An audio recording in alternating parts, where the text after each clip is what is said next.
नमस्कार मंडळी, गावठी किचनमध्ये तुम्हा सर्वांचे स्वागत आहे. आज आपण गावरान चिकन दम बिर्याणी पाहणार आहोत. तर त्याला सर्वप्रथम कांदा चिरून घ्यायचा आहे.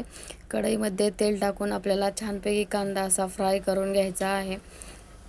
सोनेरी कलर येईपर्यंत आपला कांदा परतून झालेला आहे. आता आपण काय काय साहित्य लागणार आहे ते पाहूया. टोमॅटो, कोथिंबीर, लसूण, आलं, लिंबू, कांदा, बिर्याणीचा तांदूळ, बिर्याणी मसाला, घरकुल मसाला, गावरान चिकन, जिरे, दालचिनी, स्टारफूल, मिरे, लवंग आणि विलायची, फ्राय केलेला कांदा, काळा मसाला, धना पावडर, लाल तिखट, हळद आणि गरम मसाला, आलं, लसूण आणि मिरची. एक छोटं पातेलं घ्यायचं आहे, त्यामध्ये चिकन घालून घ्यायचं आहे. त्यानंतर हळद, तांबडं तिखट, धना पावडर, गरम मसाला, काळं तिखट घालून घ्यायचं आहे. नंतर दही ॲड करायचं आहे. दही आपल्याला पूर्ण 20 रुपयाचं पॅकेट घेतलं आहे, ते पूर्ण घालून घ्यायचं आहे. नंतर हिरवी मिरची, कोथिंबीर आणि फ्राय केलेला कांदा आपल्याला त्यामध्ये घालून घ्यायचा आहे.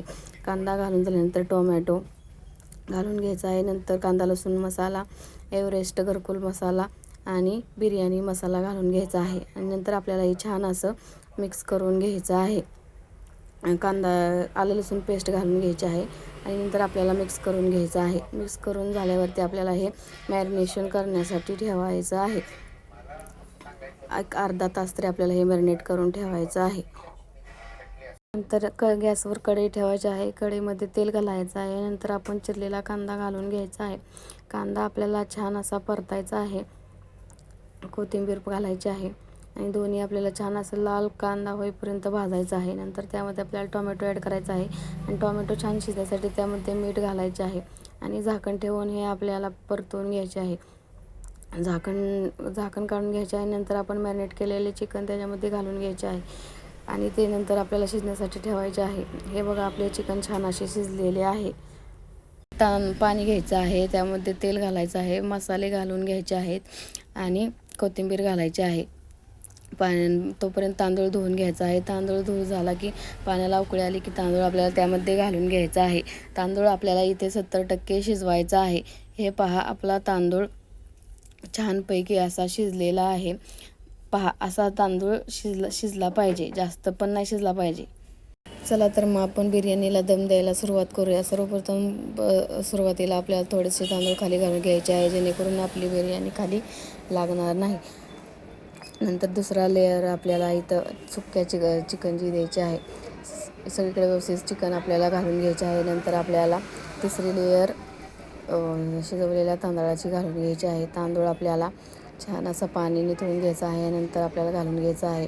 सगळीकडे व्यवस्थित पसरवून घ्यायचं आहे. तांदूळ घालून झाल्यावरती आपल्याला त्याच्यामध्ये थोडासा कांदा स्प्रिंकल करायचा आहे आणि थोडीशी कोथिंबीर घालून घ्यायची आहे आणि बिर्याणी मसाला थोडासा भुरभुरायचा आहे. नंतर आपल्याला सर्व राहिलेले चिकन घालून घ्यायचे आहे. चिकन व्यवस्थित पसरवून घ्यायचे आहे आणि चिकन घालून झाल्यानंतर आपल्याला सगळ्यात शेवट आपल्याला राहिलेला तांदूळ पण आपल्याला सर्व घालून घ्यायचा आहे. चला तर आपण राहिलेला सर्व तांदूळ घालून घेऊया. तांदूळ घालून व्यवस्थित असा पसरवून घेऊया.